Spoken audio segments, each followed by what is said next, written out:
then we were ready, and then we could turn it off for 2 years.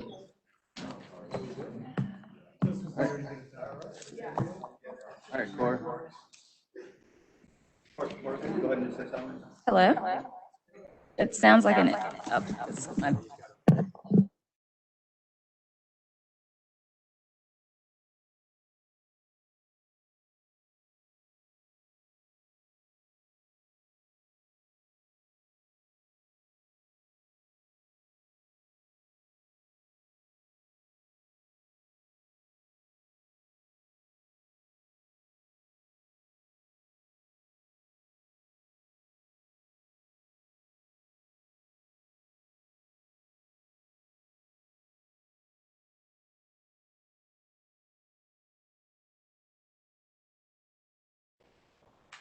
All right.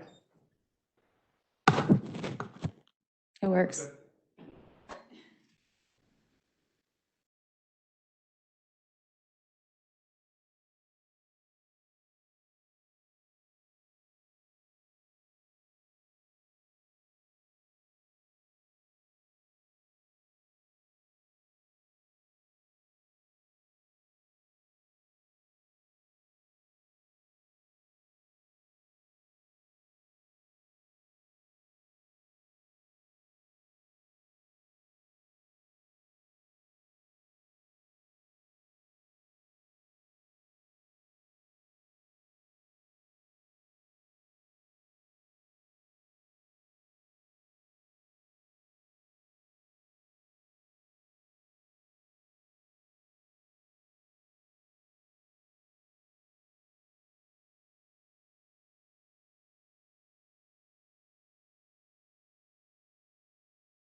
All right, Cora. All right, hot mic. Always a hot mic.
I wanna-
I don't have to do anything with that, right? I just will have to stop sharing it once the presentation is over.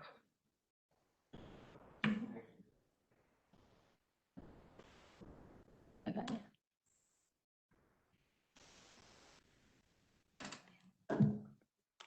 Oh.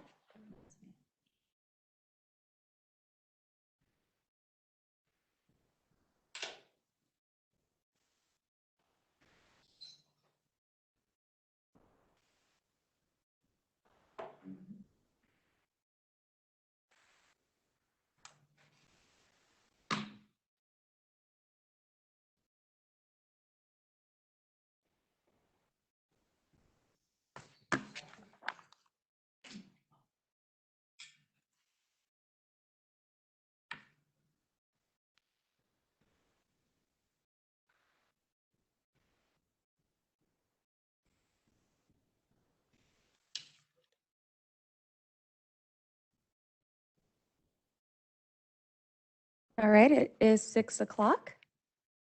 So good evening, everyone that's in person and joining us virtually. My name is Cora Faith Walker, and I am the Chief Policy Officer for St. Louis County Executive Dr. Sam Page.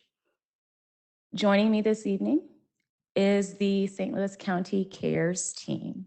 That includes Deanna Venker, the Chief Administrative Officer, Dr. Faisal Khan, the Acting Director of Public Health, Emily Koenig, the Acting Director of Children's Services Fund, Yusuf Scroggins, the Director of Community Engagement at Human Services, Rodney Krim, the Executive Director of the St. Louis Economic Development Partnership, Jansen Thomas, the Prevailing Wage Coordinator for the county, Michelle Ryan, Director of the Office of Emergency Management, Jen Keating, the Deputy Director of Administration, Vicki Frederick, the Chief Accounting Officer, Chuck Henderson, the Director of IT, and then Paul Kreitler, our Budget Director. And we are pleased to present this evening at this community town hall, the St. Louis County CARES Year in Review Report. 15 months have passed since the Coronavirus Aid, Relief, and Economic Securities Act was enacted, and the county executive and the St. Louis County CARES team are committed to promoting transparency around this unprecedented amount of pandemic response funding that includes both the CARES Act and then the upcoming funds in ARPA, as well as other pandemic relief legislation and funding. We certainly recognize that transparency, accountability, and oversight is essential to ensuring that programs and services that St. Louis County has mounted in response to this unprecedented emergency actually does go to the areas in which they're intended to go and helps the folks in the community that they're intended to serve. And just to put this in perspective, the more than $5 trillion in relief aid that's been provided to address this pandemic over the past year or so is more than the federal government's total spending in 2019 for all discretionary, mandatory, and interest on the debt. So we are talking about unprecedented levels of funding. And St. Louis County in March of 2020, like many local jurisdictions across the United States, really confronted a stark new reality as the COVID-19 pandemic brought hardships to the communities that we serve that we've not seen in over a century. An essential resource, though, for funding in our urgent response efforts was the $173 million in CRF funding that St. Louis County received from the U.S. Treasury. And thanks to the swift and decisive action of the council last year in appropriating the CRF dollars to the county executive's administration, the county executive's administration and county departments, many of whom are represented here today, were able to immediately begin pivoting our resources, time, energy, programs, and services to address the impacts of this public health crisis in real time. We have used CARES Act funding over the past 15 months to support the health and well-being of our residents and communities through a wide range of programs that we're going to discuss further this evening, including diagnostic testing and contact tracing, food distribution, rent relief, support for businesses, investments in technology, and working to bridge the digital divide. Today, as many jurisdictions, local leaders, and the St. Louis County Council is preparing to make decisions about this next round of funding that's coming through ARPA. We hope that the information that we provide today can be instructive and informative as we move forward to continue to meet the responsibilities to the people that we serve in this community. I just want to also take a moment to thank everyone that's here today, that's here representing the county. The speed at which the money was dispersed over the past 15 months, and just the sheer amount of funding that St. Louis County received really meant an undertaking that required a whole of government effort, and was really just a monumental magnitude of work that was done. And so we really are grateful for all of the dedication of the employees and folks that work for St. Louis County that really worked very, very hard to make sure that the community was served, as well as the volunteers from the community and many of the nonprofits, businesses, agencies, and really everyone in St. Louis County that met the moment to respond to this crisis.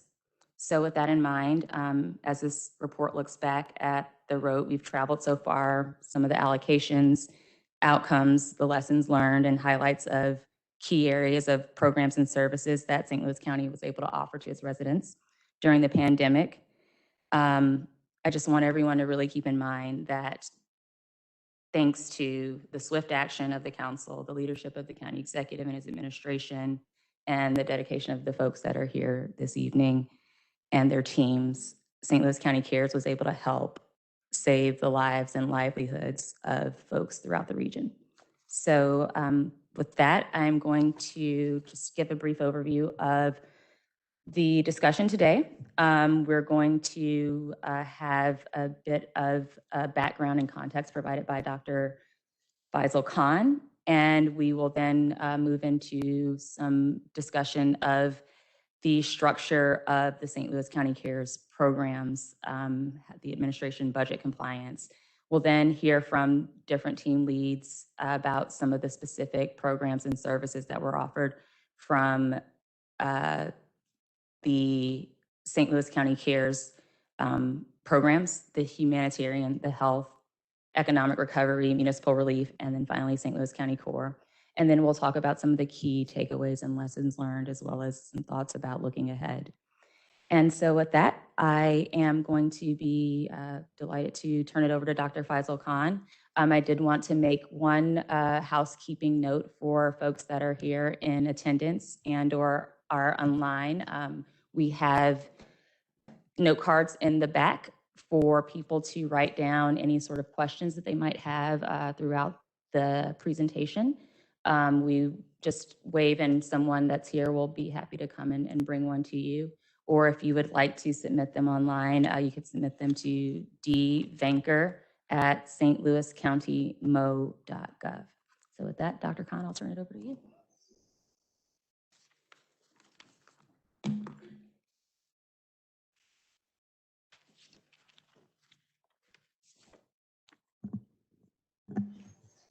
Thank you, Cora. Good evening, ladies and gentlemen. Context is very important. As we seek to understand CARES Act funding and how it was spent, it is important to take a look back at the situation that we were confronted with in 2020. This is illustrative of the picture in March through November of 2020. In the words of Mike Tyson, everyone has a plan until you get punched in the face. The magnitude and severity of this public health crisis, this economic crisis, really is unprecedented in terms of emergency response. It knocked the wind out of the best laid plans at the federal, state, and local levels. Case in point, 100 years ago, the Spanish flu pandemic really devastated the world. Millions died, including in the United States. Today, there are at least 10 journal articles and one book published every year about that pandemic, taking a look at different aspects of it.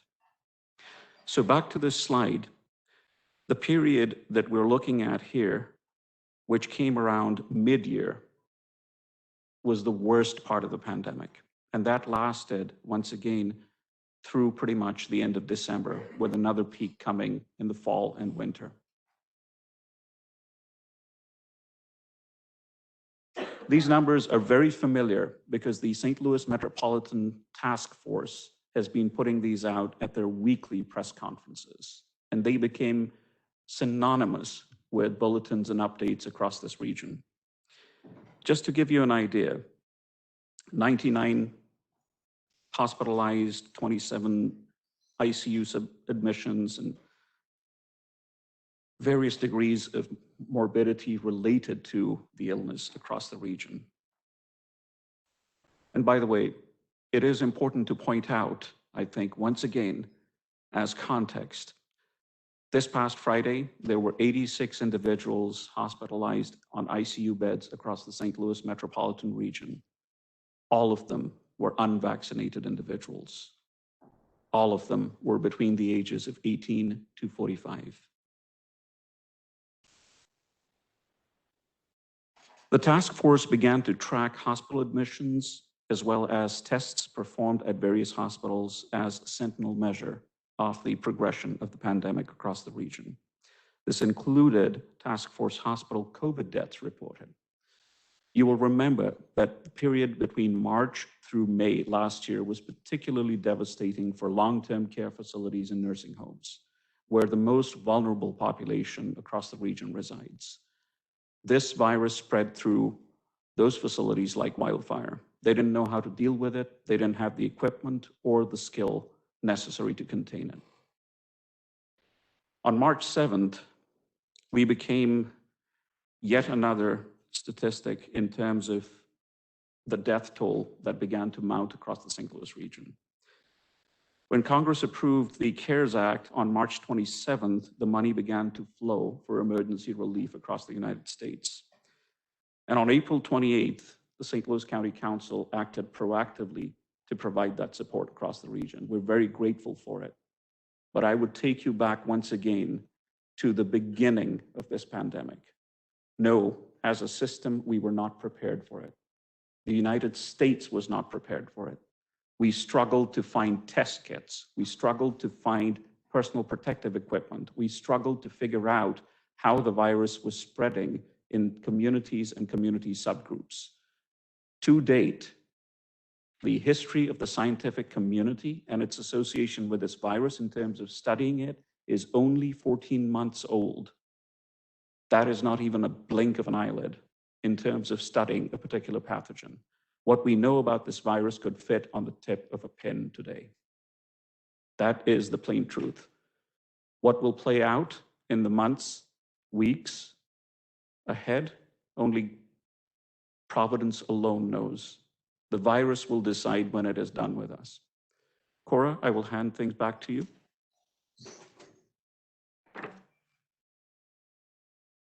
Thank you, Dr. Khan. Thank you so much for just setting the stage and providing the context for us so that we can remember why we're here. I'm gonna jump ahead a little bit to talk about the administration budget and compliance components of St. Louis County CARES and the structure around how the $173.5 million in CRF funds that we received was spent. And so just as a reminder, again, St. Louis County Executive Dr. Page early on established as the overarching mission of the St. Louis County CARES recovery and response programs to make an immediate and strategic impact in the county through direct public health, humanitarian, and economic investments for the most vulnerable and affected populations.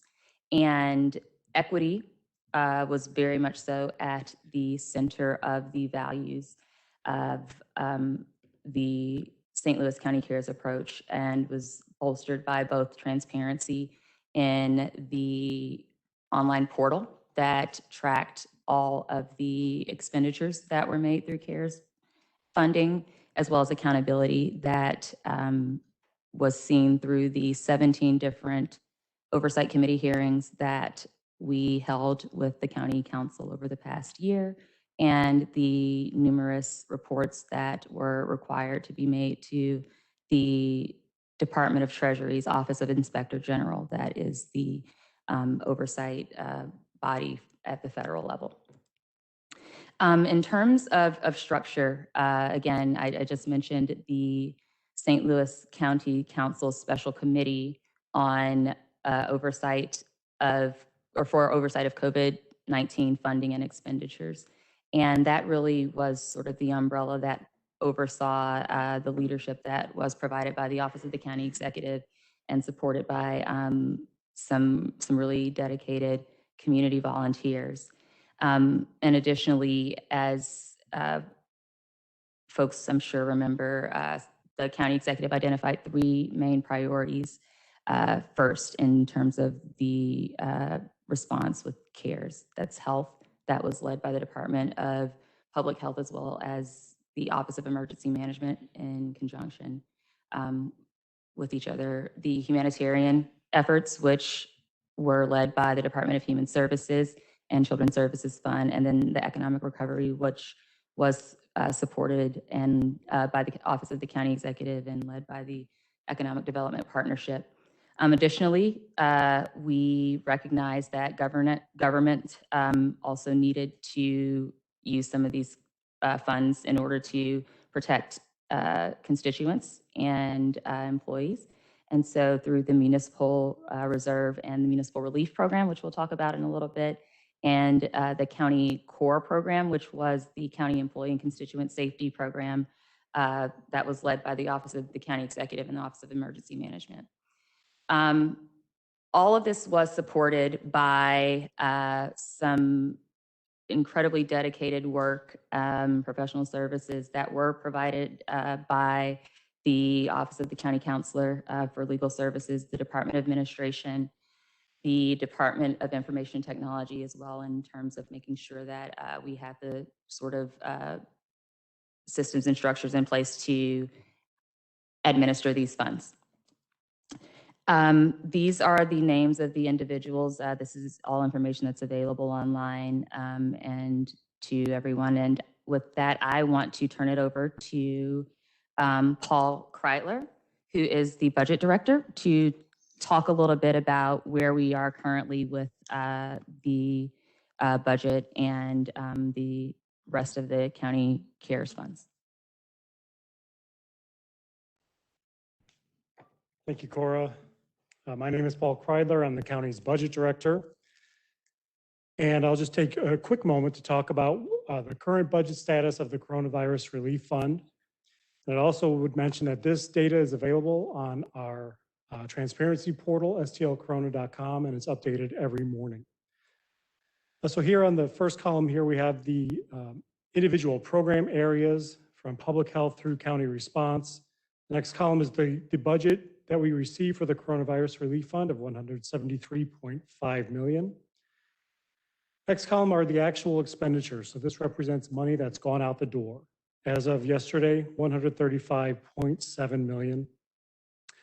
We have another $15.8 million in the next column that is under a requisition or encumbrance. So that's either a transaction that we have started or there's a formal commitment to spend those funds. And that means that we have $22.0 million remaining to use from the allocation through the end of the program. Just 2 caveats I'll mention is that if you go to stlcorona.com, you'll see a number that's higher in actual expenditures, and that's because we have 60 million plus of eligible payroll costs that are, again, eligible for the program, but we have not yet decided if or how much of those we will record against the program. One other thing to mention, if you track this closely, you may from time to time see actual expenditures decrease. And that happens because we review our expenditures and we determine if there are other federal sources that would be more advantageous for us to take advantage of. And typically you'll see things that will move from this funding source to FEMA. So this is very much there are moving parts here. And just know that the administration and compliance team is focused on leveraging as many federal dollars as we can to supplement the county's response. Corey, did you want me to go through these slides as well? Sure, so here we're going through and just breaking down the individual program areas into a little more detail. I won't read them all, they're here available for you. But again, health, 49 million. Of that, 23 million has been spent. Humanitarian, 30.6 million. $20.5 million for economic recovery. And we have $47 million for municipal reserve and $20.5 for county response. And we'll talk about those individual efforts in more detail as we go on.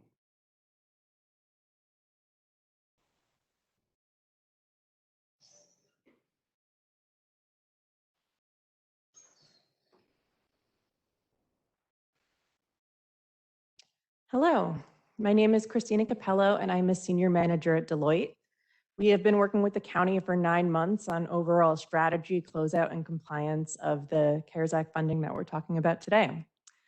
I have 10 years of experience working in federal grant funding, starting with Hurricane Katrina in Louisiana and working in other states such as Colorado, Puerto Rico, Texas, New York, and Missouri. And if you had told me when I was 7 that I was going to be the compliance person, first of all, I wouldn't have known what that meant. And second of all, I probably wouldn't have believed you. But here I am with 10 years of experience, and my specialty is closeout and grant compliance of federal grant funding. The first thing that you need to know about federal grant funding is that it comes with a lot of rules and regulations that are tied to it. CARES Act tried to not put quite as many rules in place, but it actually made things more complicated because that meant that governments all across the country were trying to balance what was listed in the rules versus what we thought the auditors might want 3 years from now. The American Rescue Plan Act, or ARPA, as we've been calling it fondly, those rules are actually still being written. And so governments all over the country are building the plane while they are flying it and are building programs according to what we believe the compliance rules might be based on other federal grant programs in place. No matter what, we know that compliance for a grant program is very important. It helps to make sure that federal tax dollars are spent effectively and compliantly, and the way that the government who is spending them wants them to be spent in alignment with their mission. And so what we're sharing with you here today on the screen is 4 reasons that you would want to set up a compliance program. It helps to mitigate fraud, waste, and abuse. So by putting controls in place from the very beginning, you have a higher risk of catching folks who maybe didn't have the best of intentions, and this will help to mitigate reputational risk as well as the misuse of funding. Second, this can help you identify high-risk applicants. It's good for anybody who's spending money to know where the highest risk might be so that you monitor that a little bit more closely to make sure that you are reviewing people's policies and procedures to make sure that they have the controls in place to spend grant funding compliantly, so that the people who have to monitor that have confidence in the fact that the money was spent compliantly. Next up, preparing for an OIG audit is definitely one reason that you would want a compliance program. OIG, Office of the Inspector General. This means that, 3 years after grant closeout, somebody can come back and ask you for the documentation to support the expense that you expended.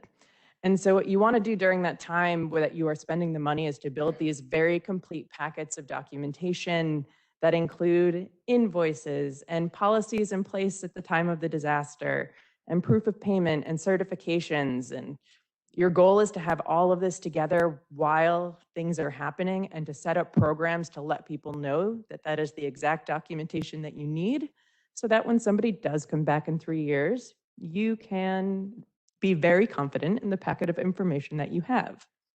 And what happens if something doesn't go great during this audit? Well, that leads us to the 4th item on the list. There could be a deobligation risk. So deobligation, sometimes called clawback, if money is spent incorrectly, if it is ineligible, if it is a duplicated benefit, somebody might come back and try to take that money back. But it's not necessarily at the time that you're spending it. So 3 years from now, somebody comes back and says that $100,000 wasn't eligible. The government in place at that time needs to find $100,000 in their current budget to give back in order to make up the difference. And what we're here to do and set up these programs with, and what the county has done a great job of, is setting up compliance programs to try to make it so that folks who get money have the highest opportunity to keep that money. And so overall, compliance is as you can tell, very important, from program setup and writing grant applications to how you keep that packet of documentation all the way through closeout. And we've been very excited to be helping the county, and we're excited to continue to help do so.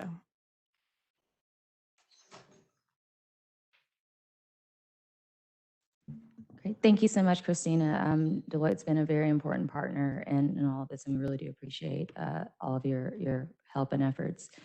So a couple of other quick things that I just want to mention before we move into talking more about the specifics of the various programs in St. Louis County Cares was the really dynamic and unpredictable regulatory environment within which we had to operate over the past year.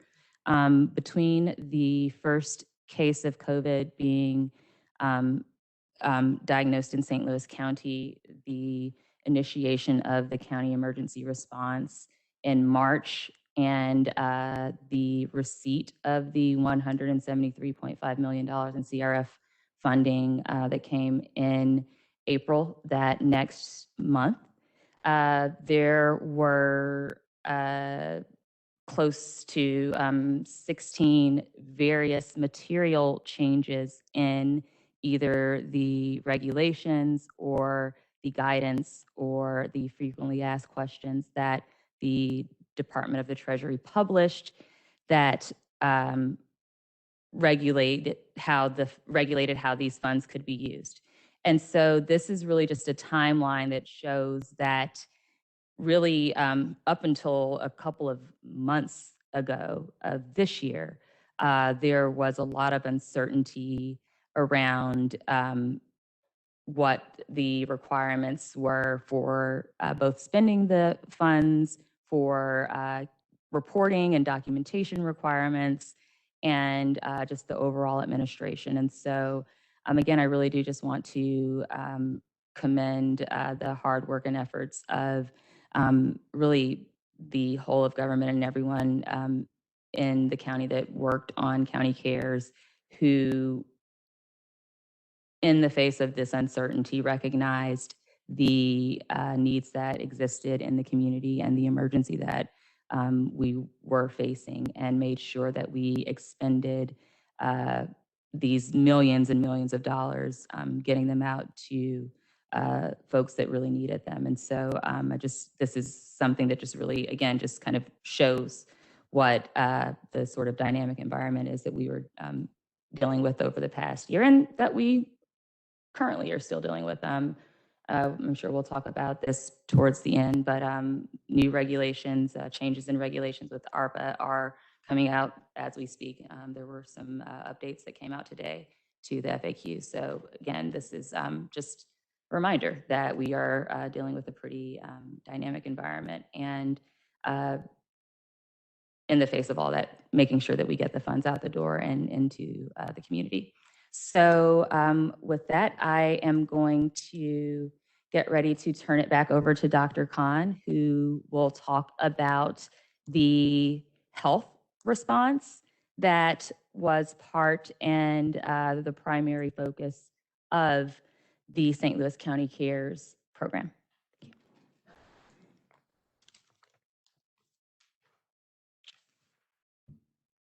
Thank you, Cora.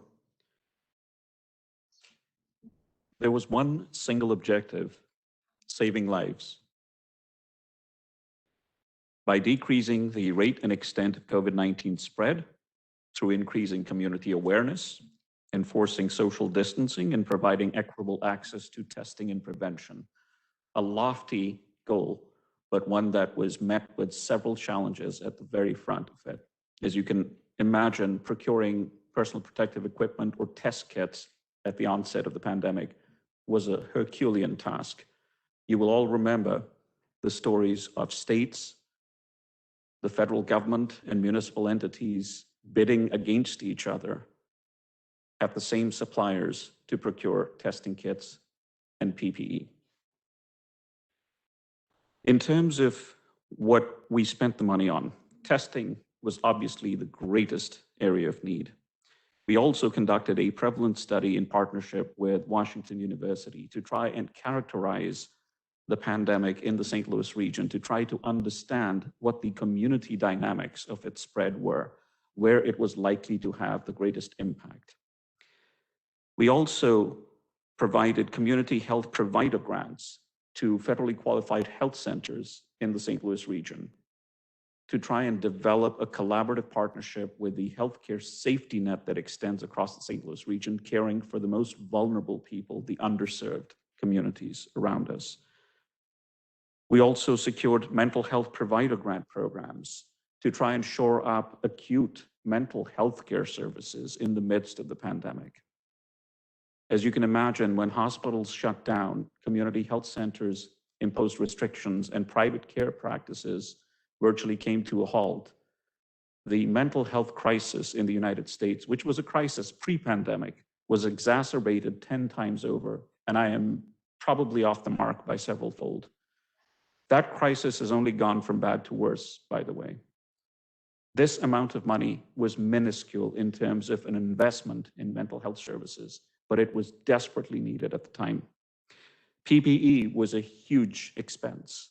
Multiple suppliers, questionable quality. How do we figure out in a hyper-competitive, confusing environment what supply chains can be relied upon to provide the best quality PPE for our first responders, for our clinical care providers, our public health professionals, and all partner agencies. Community engagement and contact tracing and investigation. Building trust through community engagement, providing social support, including referrals to other non-clinical services, was a critical aspect. Contact tracing and investigation continues to this day. At some point in time in the hopefully not too distant future, COVID will fade into the background and become an endemic disorder. It will never quite leave us. And at that point in time, we will be dealing with sporadic outbreaks, particularly in unvaccinated communities. Contact tracing, case investigations are the basic gumshoe detective tools in the hands of public health to conduct those investigations. Think about West Nile virus. When it first arrived, it created a huge crisis. There was panic. You don't hear much about West Nile virus today because it does occur. We do get a handful of cases. We even have a couple of deaths every year in the state of Missouri. We've had deaths in the St. Louis region in the last 5 years, but it has faded into the background and become an endemic disease. When it happens, we investigate it, we identify cases, find out where they were, put in place the mitigating steps necessary to prevent spread. Other public health expenses, which were unanticipated, obviously, we were fighting a battle in which we knew very little about the adversary and its ability to change and adapt and introduce multiple new strains. And administration, which is a catch-all for all the tasks that were necessary to mount an effective response.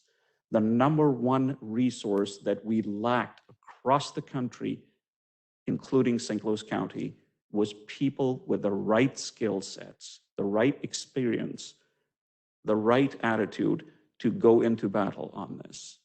All workforces are finite and limited. Public health has suffered a chronic crisis of underfunding over many decades. The net result was we had a system which was underprepared and underfunded to mount a response of this magnitude. In terms of broad categories, obviously, we've talked about COVID testing, prevalence investigations, community and school PPE, in terms of supplying that to our partners, healthcare response grants to community health centers to shore up basic primary care and testing capacity and use that as a workforce multiplier, and other public health expenses. All right. Oh, sorry. There we go. I'd like to show you a video that will help explain a lot of this. It won't work. Okay. No worries, I can go back to the presentation. Okay, bear with me for 1 second, please.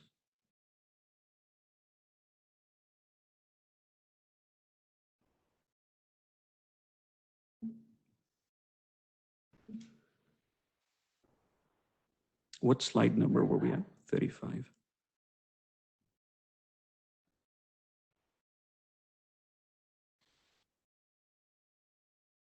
There we go. I'll just skip ahead.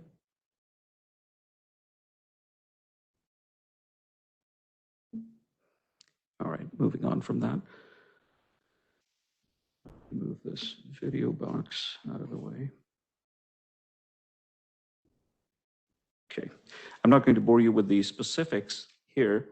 For the federally qualified health centers, People's Health Center received $578,000, CARE STL about $1.5 million, Affinia just under $1 million, and the Regional Healthcare Commission also received a significant amount. Contracted lab partners, obviously, in terms of diagnostics and testing, we needed to have that spread out across the region. So awards were made to SSM, Quest, Microgen Diagnostics, and WashU to shore up our lab capacity. For our own lab infrastructure, we contracted with Abbott EMS as well as Molecular Analyzer to shore up the diagnostic capabilities that we have. 36,000 plus tests were done and counting. For the prevalence study, the total amount was just under $1 million. It was a partnership with WashU to try and characterize the dynamics and the various ways in which the pandemic was affecting St. Louis residents. 1,300 residents received a test over a 60-day period as part of the prevalence study, in addition to structured questionnaires to try and figure out what was going on. Healthcare response grants, participatory budgeting is something I would like to highlight. That is a hallmark of the public health approach towards addressing public health problems, which basically means we involve the people and the communities directly impacted by the public health issue in figuring out how they want the money spent to best serve their communities. This is literally a case of inviting popular opinion leaders, grandmothers, grandfathers, the single moms, dads, teens around the table and putting a problem in front of them with some solution options and mediating a conversation to figure out how we can help them arrive at consensus for how the money should be spent. I know that is very difficult to read, but there we go. That provides you a broad overview of the mental and behavioral health spending category, which I mentioned earlier. There was a whole list of agencies that we worked with to try and shore up the acute mental health care crisis that the pandemic spawned. And finally, but not to denigrate that, PPE distribution by the numbers, 4.2 million masks, 100,000 across the county school districts, 275,000 masks across 24 municipalities, and 50,000 for the Board of Elections, because we did have a major public event in the form of the 2020 election cycle to deal with. Our gratitude to the Board of Elections for working with us on that.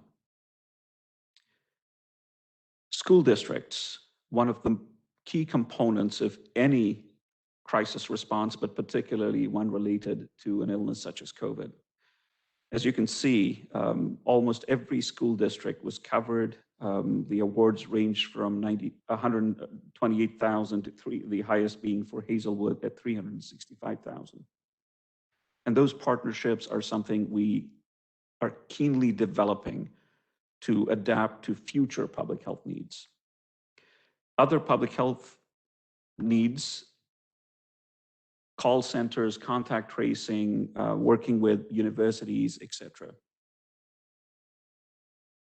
Cora, back to you.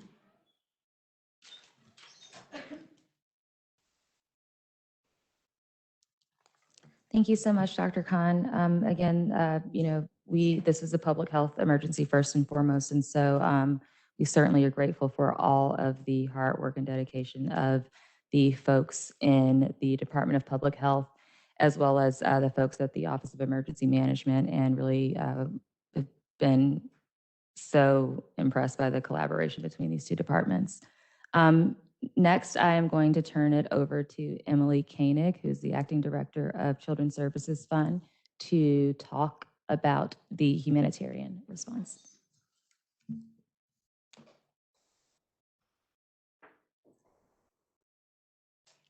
Great. Thank you, Cora. Thank you, everyone. Great opportunity to be here tonight and talk about this very important work. I'm Emily Koenig, Acting Director of the St. Louis County Children's Service Fund. So we've heard a lot about the health effects in our community related to the COVID-19 crisis. And beyond that, the speed and the scale of the pandemic had an impact on the delivery and the need for additional services and supports for our most vulnerable. By protecting the health and safety of the county citizens, there were many ramifications related to unemployment, food insecurity, housing, education, and mental health. In response, the second strategy of the county's COVID-19 pandemic response focused on helping residents meet, I think I have to flip this, helping residents meet the basic needs like food, housing, safety, health, and addressing vulnerable populations like children, seniors, individuals with disabilities, and the unhoused. The humanitarian work group, comprised of myself and co-led by Andrea Jackson Jennings, the Director of the Department of Human Services, and our volunteer, wonderful Deborah Patterson, met weekly to discuss growing and emerging needs in our community. We collaborated with other private and public funders, community coalitions like the Regional Response Team, service providers, and community members to help in program design and implementation. The environment was constantly changing over the course of 2020, and we worked hard to remain flexible and responsive to the ever-changing needs of the community. In addition, we were continually assessing what other funding opportunities were available so to avoid duplication of assistance. So this is a budget breakdown, which Paul alluded to in his presentation. And you can see that there are 5 or 6 main categories under the humanitarian bucket, including food security, humanitarian relief fund, domestic violence response, our child care relief response, our digital and equity initiative. So I'll talk about each of these a little bit more in depth. Food security.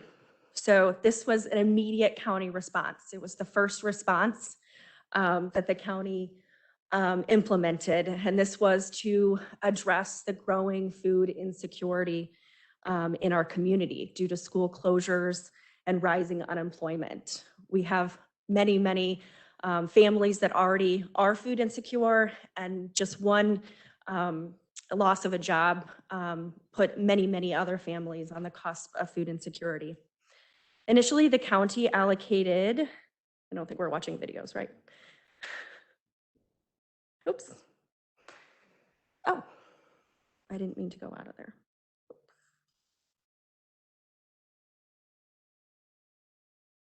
Okay, there we go. So initially, the county allocated approximately $4 million to 5 partners. But as the pandemic continued through the summer and the fall and schools remained closed, there was an ever-growing need and a need to continue to support the food distribution throughout the community. So in total, the county has allocated over the last 8 to 9 months, $10.6 million to 7 providers, and provided nearly 10 million meals served in the community through churches, our schools, community providers, and the libraries. So the next main bucket of funding was under the what we call our broader humanitarian response program. In June, we released a competitive RFP under this program. A total of $9.5 million was made available to nonprofit organizations to adapt operations to meet new and growing needs, deliver services in ways to accommodate public health measures, and serve additional clients. The RFP contained 4 impact areas, including housing stabilization and homeless prevention. So $7 million was allocated in this area for utility assistance, rental assistance, mortgage assistance, case management, screening and referral, and legal advocacy related to anti-eviction. The second program was related to seniors and homebound who were impacted significantly and suffered from social isolation through the pandemic. And so funding through this programming was meant to address social isolation, to provide meals, care coordination and case management, cleaning supplies and other PPE, and in some cases, technology and health support. The third category was technology. We all know we moved into a digital space, whether we wanted to or not, and recognized that technology was desperately needed in many of our service provider organizations, our schools, our families, and our homes. So this funding provided technology to organizations to address the social and emotional isolation, providing access to health, social services, education, and other support networks. And then finally, the social and emotional wellness of young children. The impact of stay-at-home orders and oftentimes COVID in their families has created a growing mental health crisis. As Dr. Khan mentioned that, we were definitely on the cusp. And so this provided technical assistance to childcare providers and in-home providers to help support the mental health of young children, to help them get through the pandemic. So that was a total of $9.5 million. This is just a little information about our process. We had RFPs. We also used external reviewers. So we recruited 37 external reviewers in addition to Department of Human Services and Children's Service Fund staff to evaluate those proposals. Ultimately, we've funded 60 organizations and 97 programs. We received a total of $17 million in requests. So this is, again, this is small, so you can't see this, but this is a snapshot of the, just keep clicking, oh there, great. This is a snapshot of those organizations by impact area, as well as the amount funded. And again, this is online. You can dig into detail related to those.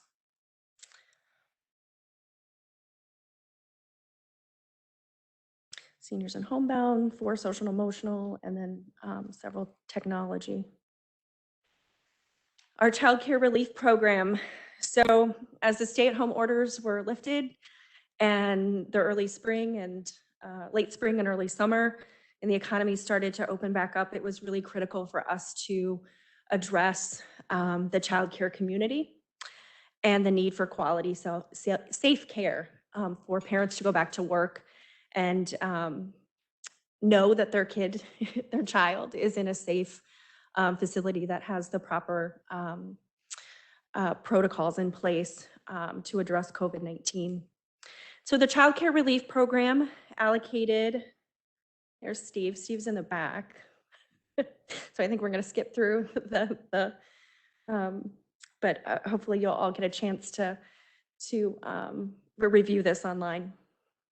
He's a great spokesperson for holding the mental health in our hearts and in our hands. So great spokesperson for this. So again, this was the Child Care Relief Program was designed to provide support to continue to operate safely and effectively, to comply with county and CDC guidelines, and to help support the cost of business interruption. Most childcares, many childcares closed for a 3-month or even longer time period during the stay at home. And so it addressed some of those concerns that we have safe and quality childcare to return to when we go back to work. The estimated allocation for this was really based upon all 400 licensed childcare providers applying for this funding. So we, again, had an open RFP process. We contracted with United for Children and Child Care Aware, who are statewide organizations. They provided technical assistance in grant writing.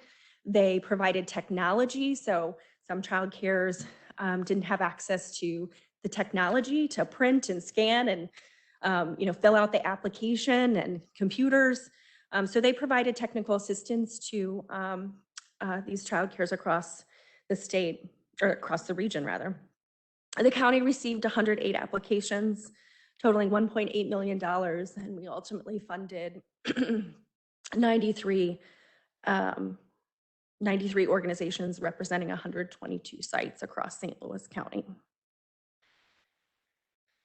So this is a distribution of where funding was across the region. So you can see a higher concentration in, and this is by Council District 1 and 4, and then just a breakdown of the total funding by Council District as well.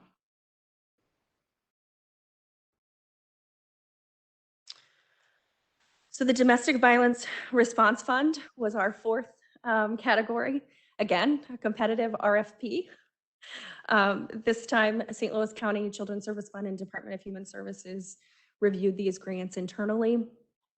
Although the stay-at-home orders were designed to protect the public from the pandemic, it left many at home confined with their abusers. We've seen the rates of domestic violence and child abuse and neglect increase over the last 18 months. And then oftentimes women or men were too afraid to go to shelter for fear of contracting COVID-19. So this program is really designed to allocate $1 million and a four-pronged strategy to address the needs of those impacted by intimate partner violence. Awards in the Domestic Violence Fund were with 4 key categories: increasing health protections in shelter, so ensuring they have the safety protocols in place, they have PPE, they have cleaning supplies, ensuring continuity of service through technology, so providing teletherapy, internet-based groups, remote services, preventing domestic and sexual violence, so increasing prevention programming, raising public awareness of available resources, so through hotlines and other resources. Again, we received 13 proposals totaling $1.8 million, and we funded 11 of those organizations. And this is a snapshot of those.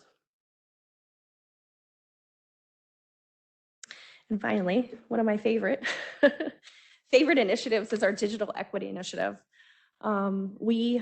As the pandemic, again, continued into the fall, and as superintendents and school boards were in the impossible situation of deciding to return to in-person with safety measures in place or starting the year virtual. Well, as we know, most schools began the 2020 school year virtually, and we partnered with the St. Louis County, thank you.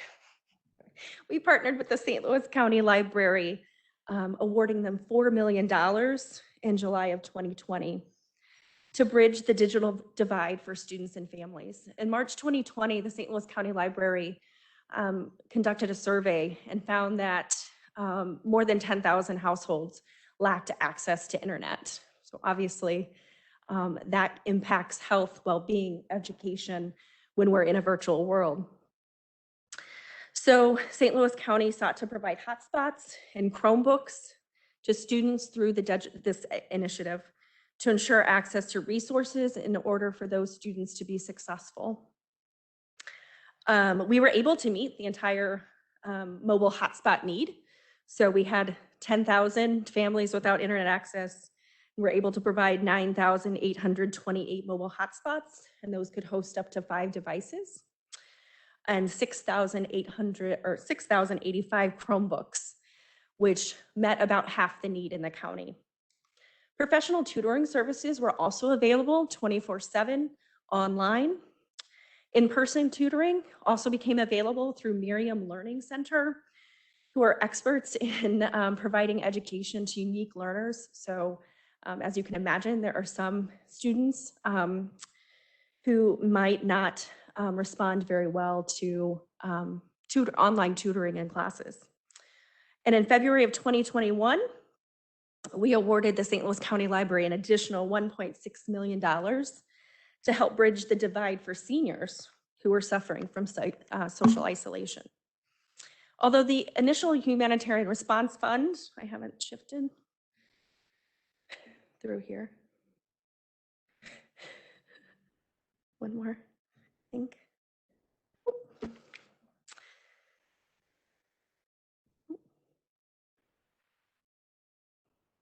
Okay. So this is a snapshot of the distribution of hotspots and Chromebooks across the county. You can see Chromebooks were generally allocated in the North region. Need was defined by the school. So they identified students and families that needed access to the internet and Chromebooks. This was available to both parochial and private schools. You can see a breakdown there as well. Whoops. Am I out? Oh, okay. So finally, I was talking about the seniors and technology. You know, as time grew, we talked about how we were continually assessing what the need was in the community. And even though we provided some technology through the Humanitarian Response Fund, there was a lot of advocacy by senior-based organizations to address additional technology needs. So we provided $1.6 million to the St. Louis County Library again, and they purchased 1,485 one-year subscriptions to GrandPad tablets. So these are tablets that are specifically designed by and for seniors with limited experience with technology. And we've received so much positive feedback from those individuals who received the GrandPads and how they're able to connect with their doctors, they're able to connect with their families, with the county, interact with the county as well. So with that, I am going to ask Dr. Yusuf Skagen to come up with the Department of Human Services, and he's going to give us a little bit more context into our work around homeless prevention and housing stabilization, where we are now in the context of 2021. Thank you.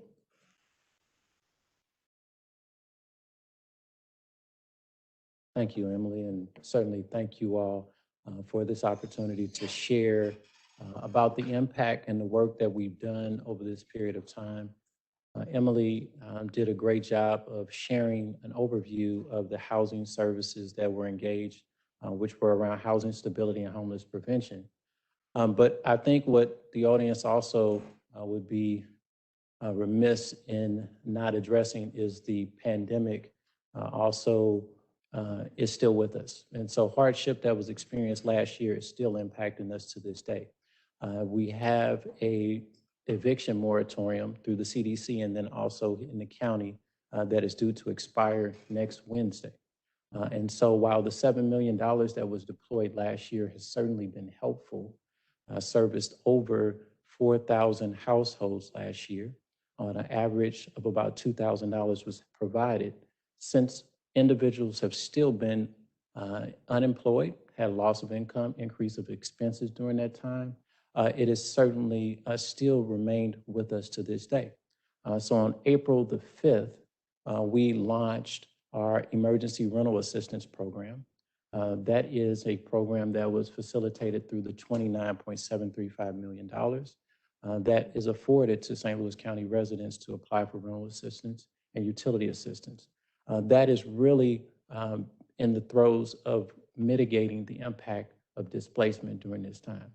And so to date, we have over 4,700 applications.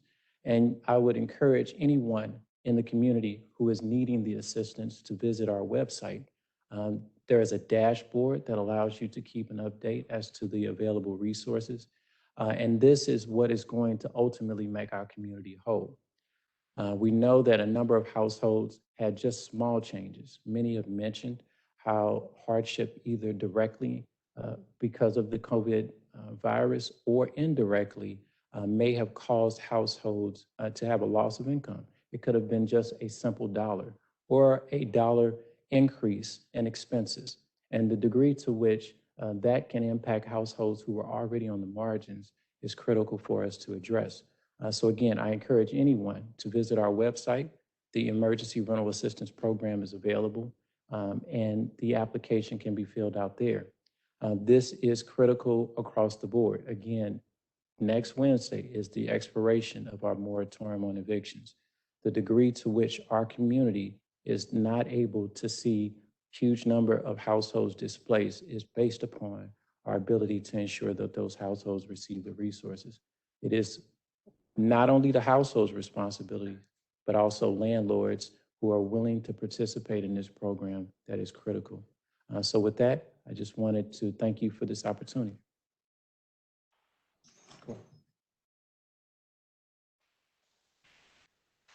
Thank you, Dr. Scoggins and Emily. And for those that are listening, that website is stlcorona.com. You can go there to get more information about the Emergency Rental Assistance Program. I am going to now turn it over to Rodney Krim with the St. Louis Economic Development Partnership to talk about the economic recovery response. Rodney? All right, thank you, Cora. And you see in your slides, we'll go through some more specific details, but I can just really remember that period of time in March of 2020, and all the stay-at-home orders, we knew we had to help people stay safe, that it was such a significant feeling that, okay, what are we going to do? And so panic set in with the businesses because they knew that they had to keep their people safe. They had to close. They had to comply with the stay-at-home orders. And just wondering, what were they going to do? And I remember talking to some of my fellow economic development colleagues on how can we help. And it was just so fortunate that County Executive Dr. Sam Page said, okay, let's create an economic rescue team. And it was fortunate that also the County Council said, let's support this economic rescue team.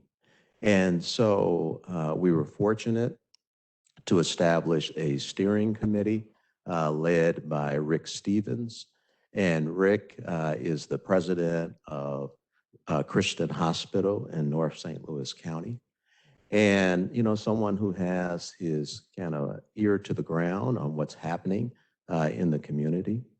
There were steering committee members that were added to the group that represented a variety of functions, including labor, also the minority and immigrant community, small business and industry, and workforce. And it was critical to have those components on this steering committee. And then the steering committee established four working groups that kind of followed along those same lines. And so we had a great video. You would have seen this star right here talking about all the wonderful things that occurred. But we're gonna go past that if I can. Or is it starting? Is there a way to get past it? Okay, there we go. And so this gives kind of an illustration of the steering committee and the four working groups. And so the key to these working groups were to kind of focus on critical areas that could help move our community forward. Identifying what the issues were under each of those titles, small business and industry, the community development, workforce, and minority and immigrant-owned businesses. And we would get calls because businesses wanted to know somebody cared. Somebody was looking out for them. And so this approach really did help us establish a relationship and support for these businesses. So what did the Economic Rescue Team do? Okay, first focused on all the medical. We said, okay, all the medical orders are critical to keep people safe. And so you see a number of those listed. And then the committee and the Economic Rescue Team went into action mode. Again, meeting on a very frequent basis to come up with solutions that could really help these businesses and our community overall. That has led to a Economic Rescue Team report that's over 70 pages. It covers a number of different specific issues and opportunities.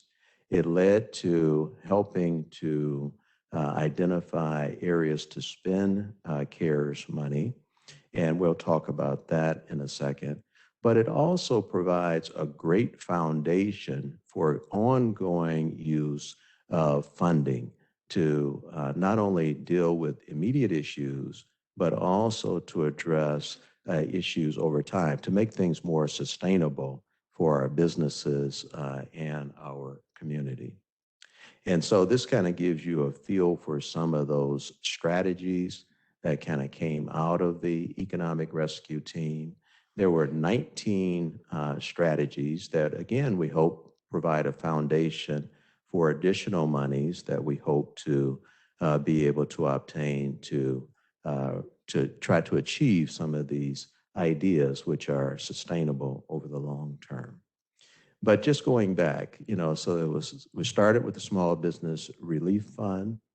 And with this, about $19 million was provided to about 1,700 businesses that had desperate need. How do we handle payroll? How do we handle expenses related to trying to keep people safe? The occupancy levels were significantly lower than what they would normally be. And so how do we do all of that? And so these dollars really came in handy to help these businesses. As you see, up to about $15,000 per business. But this required, as what was said earlier, we had to make sure we were in compliance with all of these rules. And as Deloitte mentioned, we had to try to solve problems as they were occurring. So the businesses were having problems. We were in a remote environment. We were trying to establish IT and technical systems so that people could do all of this from their homes. The businesses were at home now because in a lot of cases, their businesses were closed during this period. So there were a lot of moving parts, and try to do all of this with a sensitivity to the compliance. And so things were changing. And so we appreciate what advice Deloitte was providing us and our other compliance services. But this gives a feel for all of the districts that we have and where the monies went out of that 19 million. And so our objective was we very much engaged the county council folks in addition to providing information in general. There were phone calls to the county council members. We also worked with organizations within their districts that they felt were important organizations to work with. We contacted a number of chambers and other organizations to really be able to encourage the people to apply for this relief. In addition to the Small Business Relief Program, we also started the Small Business Rapid Deployment Fund. And this was one of the suggestions out of the Economic Rescue Team, that we have a small business rapid deployment fund to quickly get dollars out to businesses that had specific needs. And so our organization, the partnership, helped with all of this. So we're kind of a natural organization to help with businesses. And so by creating this small business rapid deployment fund, we were able to help about 850 businesses applied. We end up helping about 660 of those with $5,000 grants, and then adding another 2,500 for restaurants that needed assistance. And this was in addition to another program that we had. All of them started with small business. So small business relief, small business rapid deployment, the small business resource program, to really help businesses. And we help business initially with loans, and we're able to convert those loans into grants through the CARES process, which was really critical to the businesses, because grants are much more appreciated and can help a business sustain its activity longer than loans. And so that just gives you a kind of a summary. But again, these problems haven't gone away. And so we need to continue to help small businesses. We need to continue to help workforce, our community development, as well as our education processes. We're fortunate that we have St. Louis Community College here and UMSL here. And so they've come up with some creative programs that we would, again, like to, that came out of the Economic Rescue Team process, two of the 19 suggestions, that we want to be able to continue the small business and the sustainable education programs. All right, so with that, I'm going to turn it over to our next person.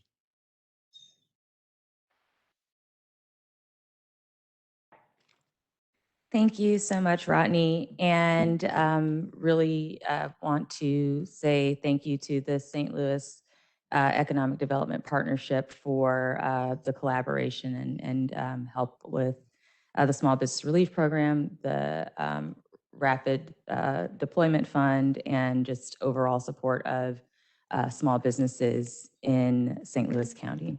I'm going to take a brief moment to speak about the Municipal Relief Program, which was part of St. Louis County CARES response that was aimed at supporting local governments and municipalities that are located in St. Louis County proper.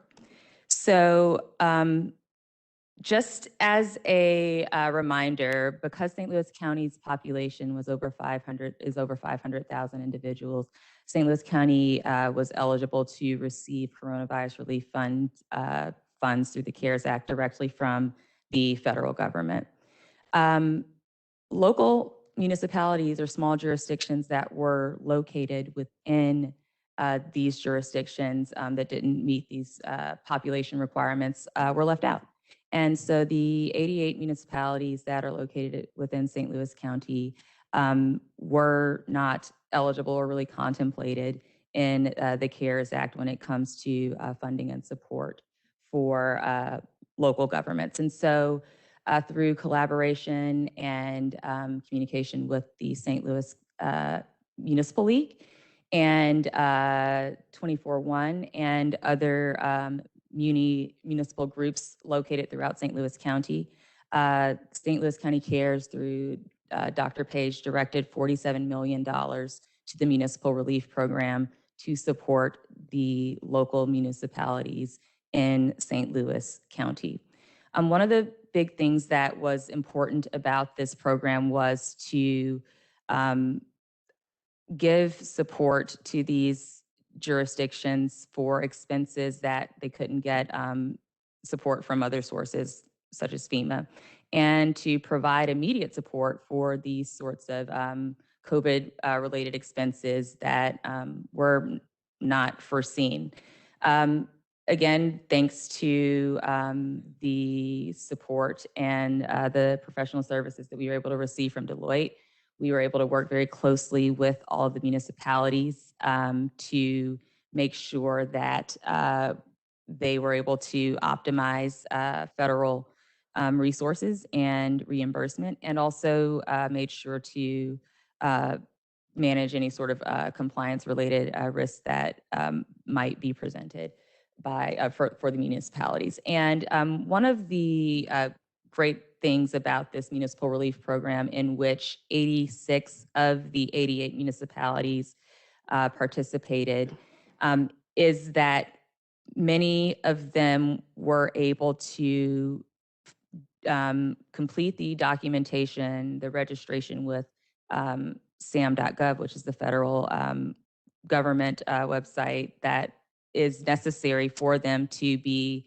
in receipt of the funds that are available through ARPA that will come through the state and not through the county. But because of this existing relationship that we've got with the munis through the municipal relief program, as well as what the sorts of requirements that were established by the federal government for us to be able to provide these resources to our local municipal partners, we really feel that we have been able to move them closer to when they are going to be receiving the support, receiving ARPA funds. And so just yesterday, we were able to host many of them for an ARPA 101 sort of basic overview of some considerations that they're going to have to take into account moving forward with ARPA funding.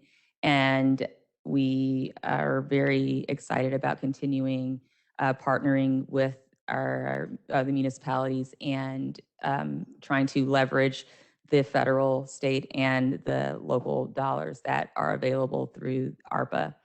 I do want to just also mention that this was also, in addition to the Small Business Relief Program, a brand new program that was developed and implemented in St. Louis County CARES. And so again, we had some really wonderful dedicated workers, Kathy Raymer-Jones, Kelly Horn, and Ethel Bynum, who have really gone above and beyond to make sure that the local municipalities in St. Louis County were able to receive over $46 million, which comprises a significant portion of the St. Louis County CARES response. One thing that this program also helped us to see and determine was the sorts of categories of expenses that were reimbursed through the municipal relief program. Because St. Louis County provides public health services for all of St. Louis County, and none of the individual municipalities provide services, what we ended up, public health services rather, what we ended up seeing was that a vast majority of the expenditures through the municipal relief program went to reimbursement for employee payroll and benefits costs. That was a very significant development that happened in terms of the regulatory environment later on in the year. I think it was September when that was finally clarified by the Treasury that what sort of payroll expenses and benefit costs could be reimbursed through the CRF. And so what we saw was that a lot of this funding, which is pretty consistent with kind of support and federal funding that we've seen in a lot of different areas, but a lot of that went to payroll and benefit costs. So with that, and using that, just kind of using and learning from the municipal relief program, I'm going to turn it over to Paul Kreitler again to talk specifically about St. Louis County government and the ways in which we use the CRF funds to improve St. Louis County government functions. Thanks again, Cora. So I'm going to talk about the county, what we call the core bucket, or the county response allocation of the coronavirus relief fund, which is currently at $20.5 million. This source of funding was used to support costs necessary in the operation of county government during the COVID-19 pandemic. So it covers spending from 16 different departments and offices. So very much a catch-all, but again, it's things used inside county government. Save everyone from Chuck.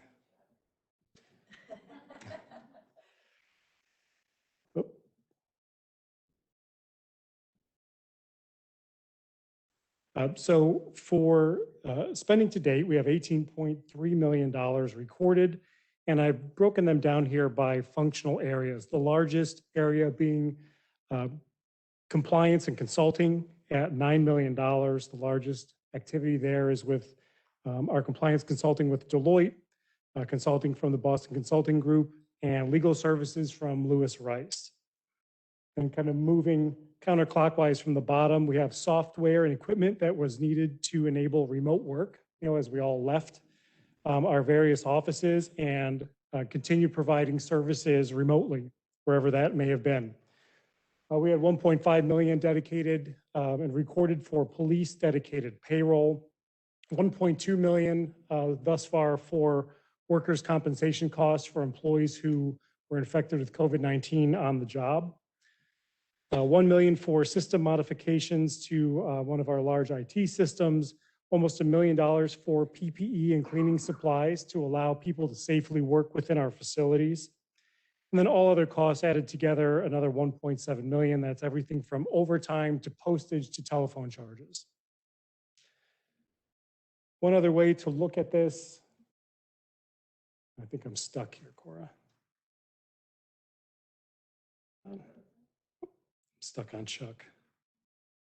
Now I've done it.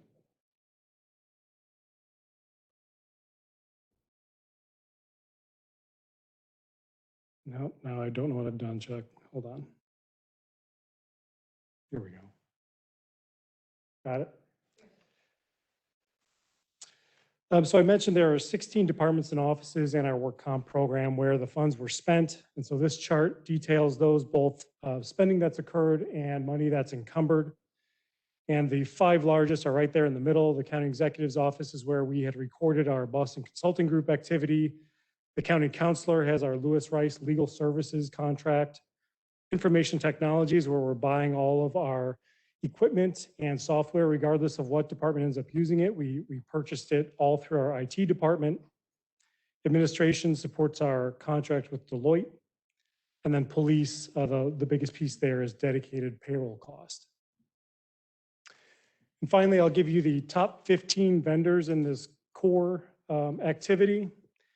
And so these vendors account for 13.4 million of our total spending to date. So that's 75% roughly. And they're all detailed here, which you can review at your leisure. And Cora, I think you're up.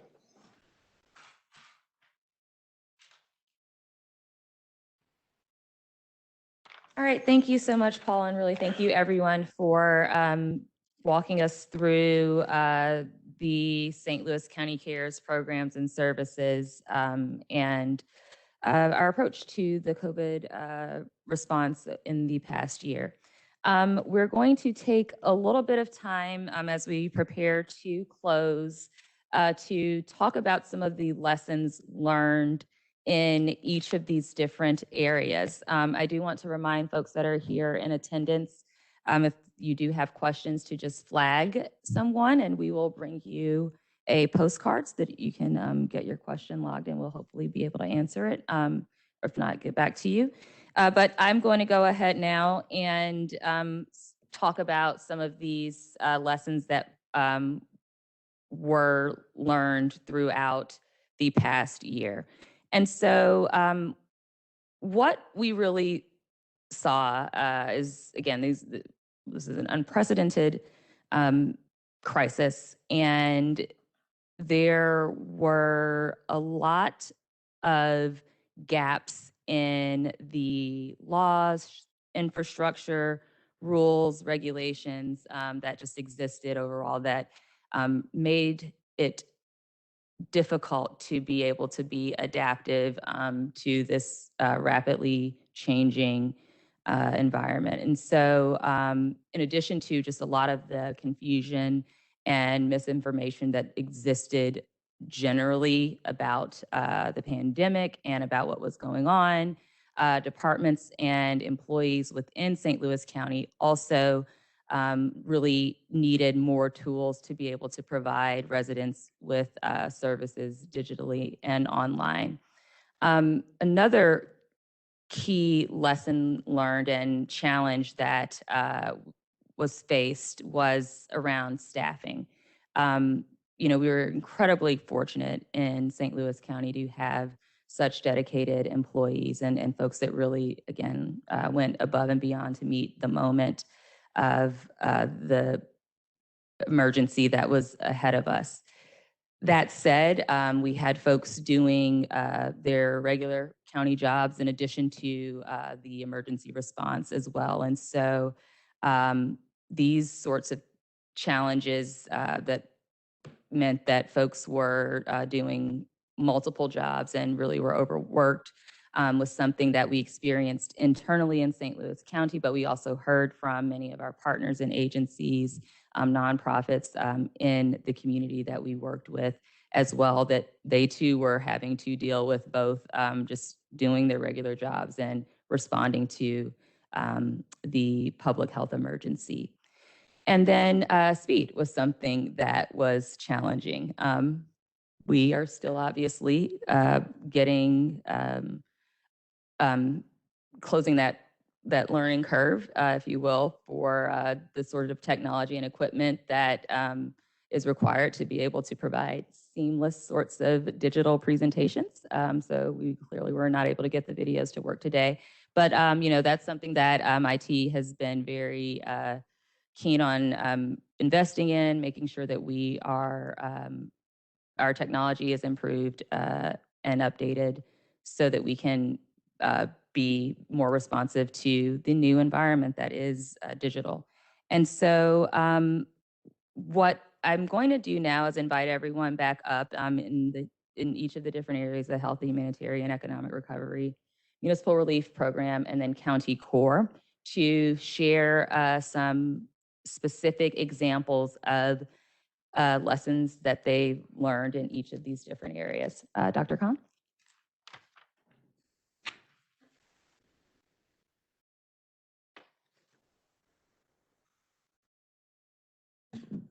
Thank you, Cora. It's a long list of lessons that we are still learning, obviously. Some key ones. Just because we put money out there doesn't mean partner agencies are able to receive that money and implement programs the very next day. The fact is that the not-for-profit sector, community-based organizations, and smaller agencies out there do not necessarily have the bench strength or the wherewithal to immediately receive money, be accountable, transparent, and provide services with the speed and efficiency that was the need of the hour. And a lot of agencies struggled. We had to invest a significant amount of our time and effort in building up their capacity and providing support for them to do so. Testing was a major challenge. The capacity of the United States at the federal, state, and local level to provide supplies out of the so-called strategic national stockpile was a major challenge. In the weeks and months ahead, hopefully post-pandemic, when we get towards doing a thorough review of what could have worked, one of the things that will come to light is that this so-called strategic national stockpile is something that exists only in words, only on paper. It is empty. The federal government was unable to provide a single mask or testing supplies. That was a colossal failure of public health at the national level, and it is shameful for the United States. The fact is that producing prevention materials in the absence of therapeutics or a vaccine, which wasn't available for most of 2020, remember, the only tool in our armory was prevention. Well, what sort of messaging did we put out? In how many languages? At what reading level or literacy level? In what cultural context? In what venues? What is the net effect? How do we measure it? How do we find out what's working and what's not? while we're in the middle of mass panic, and as Rodney pointed out, our economy at risk of folding and people's livelihoods suffering every single day. That was a massive challenge, not just for public health, because we were in the eye of the storm, but for all our partner agencies that you've heard from today. I don't have a clear answer on that. I think in the months and years ahead, as we take a look back at what we could have done differently or better, that may or may not become clearer. Lastly, personnel. The unique skill set and experience required to prepare for emergencies was missing. And that is a result of slow attrition over time. It takes decades, if not years, to train someone to do a job well. It takes one day for them to leave for a better job elsewhere in the private sector. The fact is that the public sector has not caught up in terms of retaining of talent competitively.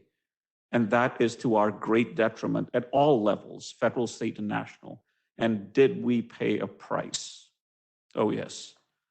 So when we talk about heavy reliability on consultants to shore up our workforce and provide us with workforce multiplying options and bench strength, it is only as a crutch because we are missing that bench strength fully as a result of chronic underfunding of systems across the board. Those are just some of the lessons we've learned so far. I'm sure that list will grow. Thank you, Cora.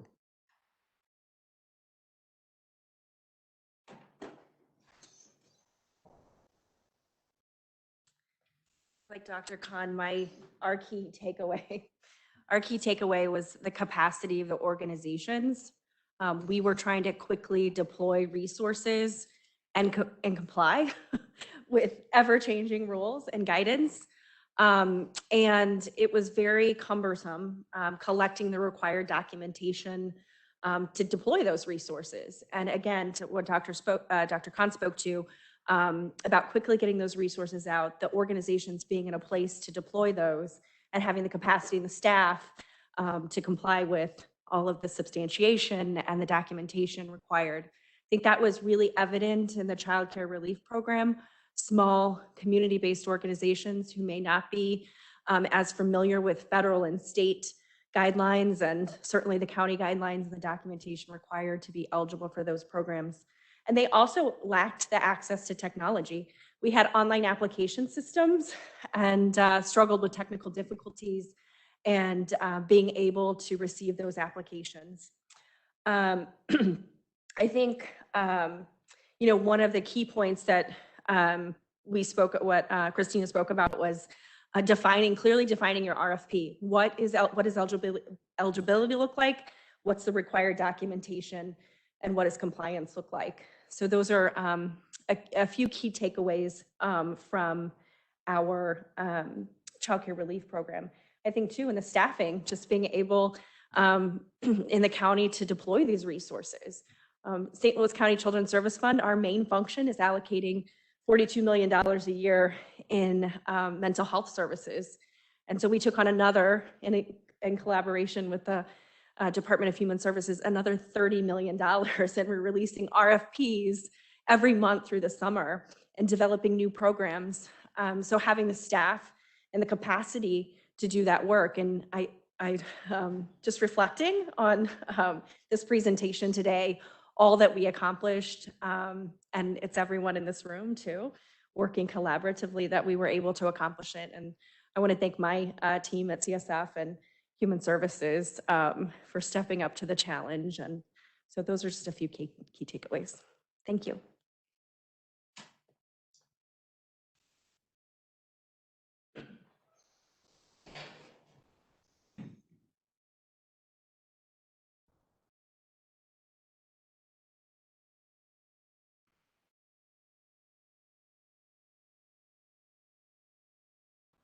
You know, they say teamwork makes the dream work, and that was critical. I think we all had to become great partners, and we did. I mean, because there was a crisis, and we needed to get the resources out. And I definitely want to thank Our team, the St. Louis Economic Development Partnership team, we have Netta Kowalski here, who's our CFO, who also loves being an IT person. And so she came up with all these wonderful solutions. At that time, Erica Henderson was also really tied to the community, has always been very tied to the community, and did a great job connecting us with other resources in the community. And then our whole organization kind of transformed from doing their day job to becoming business navigators. And that was just critical. And as we talk about going forward, having that business navigation kind of capability just built in is critical to help these businesses grow and continue to be sustainable.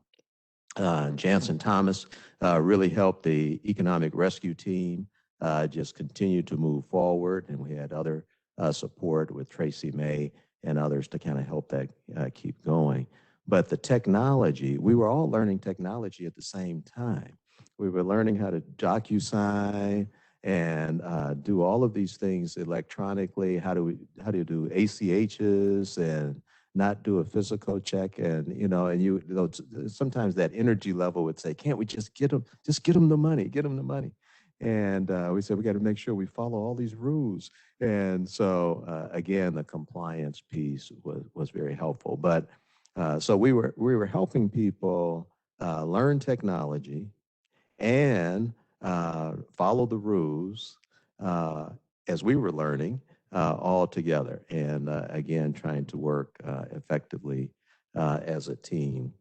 And partnerships do matter. And so we became much closer to all of our county departments and colleagues through this. So, when you have a crisis, people do kind of bind together. And so that was critical. So these type of things, if we can establish these on an ongoing basis, then we could be ready for any crisis.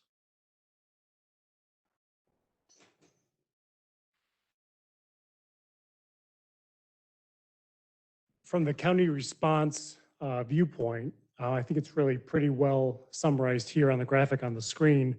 But I think as I reflect just from my experience as a division manager within the county and from what I've seen across the other departments is that we found ourselves behind. We really had systems and technology that was maybe a decade behind where we should be in terms of providing services to the community. So I think one of the big lessons that we need to take from this is, keep building on the progress we're making in terms of modernizing our website, the ability for our citizens to interact with us digitally, the ability for us to quickly pick up our equipment and go work in another location. I'm sure every department or division manager would have a laundry list. Our IT department, I'm sure, would have a list, our procurement division. So we're all going to be reflecting on this experience and determining how we can best move forward and position ourselves for the next emergency, whatever that may be. Cora?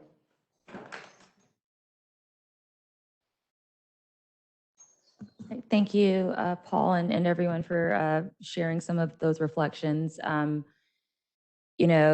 think it is safe to say that despite the fact that this is something that no one could have foreseen or could have expected, that folks really did go above and beyond in response. And so I just want to, again, take a moment to acknowledge all of the hard work and dedication of our county departments and workforce and team, just the exceptional public service that they have been able to provide over the past year in this COVID response. And we are hopeful that this information that was provided in this report this evening can give a little bit more insight into really the teamwork that took place in order to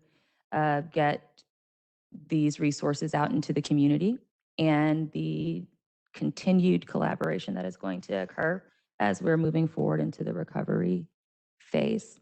So I'm going to leave our contact information up here for folks, and then I think Chuck is going to hopefully show some of this IT. That is correct, Chuck. Thank you.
Is that not coming up?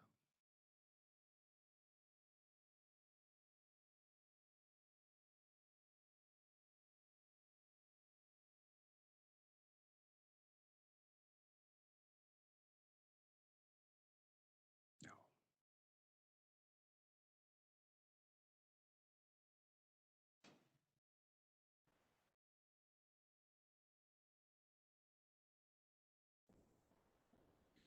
Well, I got the playlist, but not the individual videos.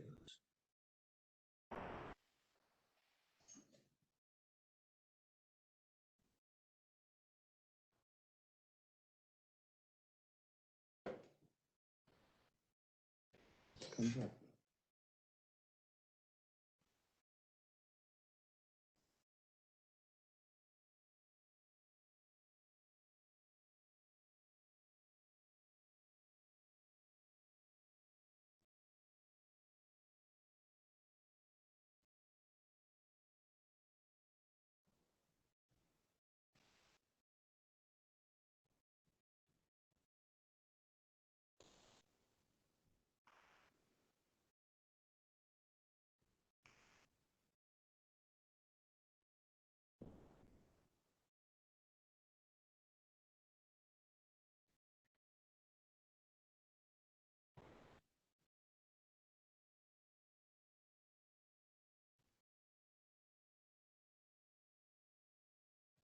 I can't make the box to go away to get to the audio.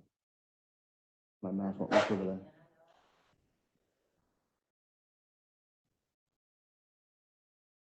We'll sorry. make sure to make these available online. So with that, I am going to go ahead and adjourn.